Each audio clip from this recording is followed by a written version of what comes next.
ദൈവത്തിന്റെ വിളി തികച്ചും വ്യക്തിപരമാകുന്നു. ദൈവം സമൂഹത്തെയും ജാതികളെയും വിളിക്കുകയും അവരോട് ഇടപെടുകയും ചെയ്യുന്നു. എങ്കിലും വിളിക്കപ്പെട്ടവരുടെ ഹൃദയങ്ങളിൽ വിളി സ്വാധീനമാകുന്നത് വ്യക്തിപരമായിട്ട് മാത്രമാകുന്നു. ദൈവത്തിന്റെ വിളി സാർവലൗകികമാകുന്നു. എന്നാൽ പ്രാകൃത മനുഷ്യൻ ദൈവവിളിക്ക് കാതുകൊടുക്കുന്നില്ല. ദൈവാത്മാവിന്റെ ഉപദേശം പ്രാകൃത മനുഷ്യന് ഭോഷത്വമായി തോന്നുന്നു. ആദാമ്യ സന്തതിയിൽ ഉൾപ്പെട്ടതും വചനപ്രകാരം വീണ്ടും ജനിക്കാത്തതുമായ മനുഷ്യനെയാണ് പ്രാകൃത മനുഷ്യൻ അഥവാ സ്വാഭാവിക മനുഷ്യൻ എന്ന് തിരുവെഴുത്തിൽ രേഖപ്പെടുത്തിയിരിക്കുന്നത്.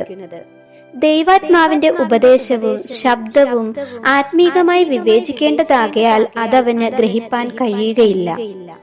മഹാപുരോഹിതനും മൂപ്പന്മാരും അടങ്ങുന്ന സംഘത്തിൽ നിന്നും അധികാരപത്രം വാങ്ങിക്കൊണ്ട് കർത്താവിന്റെ നാമത്തിനു വിരോധമായി പലതും ചെയ്യുവാൻ ശൗലും സംഘവും യാത്ര ചെയ്തു.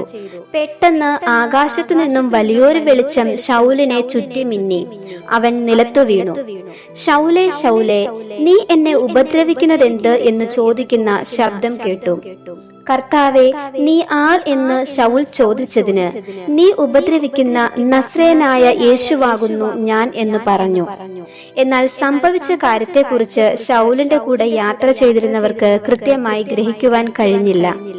അവർ ഒരു മിന്നൽ പോലെ വെളിച്ചം കണ്ടതല്ലാതെ സംസാരിക്കുന്നവന്റെ ശബ്ദം കേട്ടില്ല.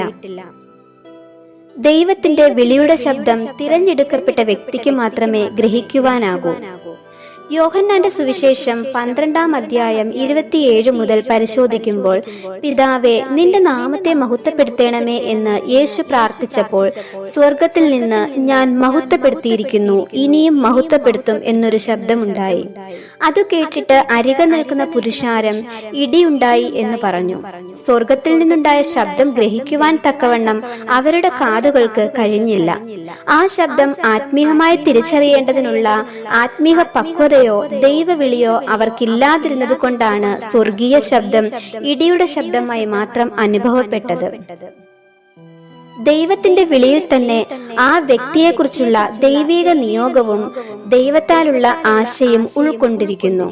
ഒരു കാര്യത്തെ ആത്മീയമായി ഗ്രഹിക്കുവാനുള്ള ഹൃദയദൃഷ്ടി പ്രകാശിക്കപ്പെട്ട ഒരു വ്യക്തിക്ക് മാത്രമേ ദൈവവിളിയിലുള്ള ആശയും നിയോഗവും വെളിപ്പെടുകയുള്ളൂ.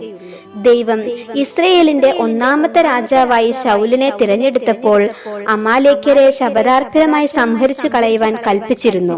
എന്നാൽ ദൈവനിയോഗം നിവർത്തിക്കാതിരുന്ന ശൗൽ രാജസ്ഥാനത്ത് നിന്നും തള്ളപ്പെട്ടു. ദൈവവിളിയും നിയോഗവും ഏതൊരു ശുശ്രൂഷയ്ക്ക് വേണ്ടിയായിരുന്നാലും ദൈവം അതിനുള്ള അഭിഷേകവും കൂടെ നൽകുന്നു എന്നുള്ളതാണ് വിളിയെ സംബന്ധിച്ച് പരമപ്രധാനമായിരിക്കുന്ന സംഗതി.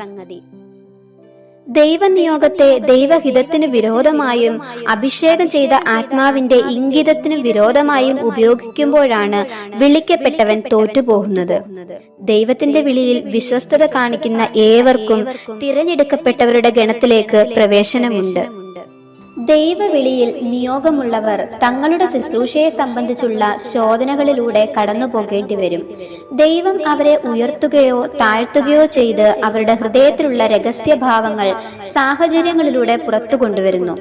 അപ്പോൾ ദോഷത്തെ വെറുക്കുന്നവർ നന്മയെ തിരഞ്ഞെടുക്കുകയും വെളിപ്പെട്ട തിന്മയെ തങ്ങളിൽ നിന്ന് നീക്കിക്കളയുകയും ചെയ്യുന്നു. നന്മയെ തിരഞ്ഞെടുക്കണമെങ്കിൽ ഹൃദയത്തിൽ അടിസ്ഥാനപരമായി ദൈവവചന പ്രകാരമുള്ള ശ്രേഷ്ഠതയും ഉൾക്കാഴ്ചയും ഉളവായിരിക്കണം. മോശ പാപത്തിന്റെ തൽക്കാല ഭോഗത്തെക്കാളും ദൈവജനത്തോടു കൂടെ കഷ്ടം അനുഭവിക്കുന്നത് തിരഞ്ഞെടുത്തു എന്ന് മാത്രമല്ല, ഫറവോന്റെ പുത്രിയുടെ മകൻ എന്ന് വിളിക്കപ്പെടുന്നത് നിരസിക്കുകയും മിസ്രയീമിലെ നിക്ഷേപങ്ങളെക്കാൾ ക്രിസ്തുവിന്റെ നിന്ന വലിയ ധനം എന്ന് എണ്ണുകയും ചെയ്തു എന്നുള്ളതാണ് മോശ തന്റെ ശുശ്രൂഷയിൽ ജയാളിയായി തീരുവാൻ കാരണമായത്. ഇപ്രകാരം ശ്രേഷ്ഠമായ കാര്യങ്ങൾ തിരഞ്ഞെടുക്കുവാൻ മോശയ്ക്ക് കഴിഞ്ഞതിന് 2 കാരണങ്ങളുണ്ട്. ഒന്ന്, മോശ വിശ്വാസത്താൽ വളർന്നു എന്നതും മറ്റൊന്ന് തനിക്ക് ലഭിക്കുവാൻ പോകുന്ന പ്രതിഫലം നോക്കി എന്നുള്ളതുമാകുന്നു. വിശ്വാസത്താലുള്ള വളർച്ച കൊണ്ട് മാത്രമേ ശോധനകളെയും പ്രലോഭനങ്ങളെയും തരണം ചെയ്യുവാൻ കഴിയുകയുള്ളൂ.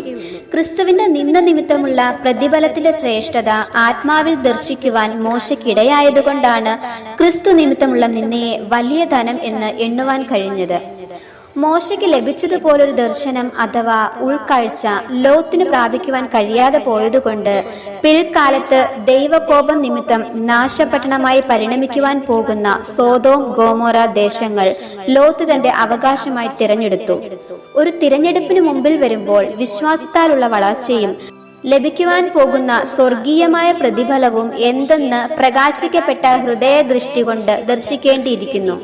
എങ്കിൽ മാത്രമേ തനിക്ക് തന്നെ അനർത്ഥം തിരഞ്ഞെടുക്കാതെ മറിയയെ പോലെ നല്ല അംശം പ്രാപിക്കുവാൻ കഴിയുകയുള്ളൂ. ദൈവം നിങ്ങളെ എല്ലാവരെയും അനുഗ്രഹിക്കുമാറാകട്ടെ. ആമേൻ.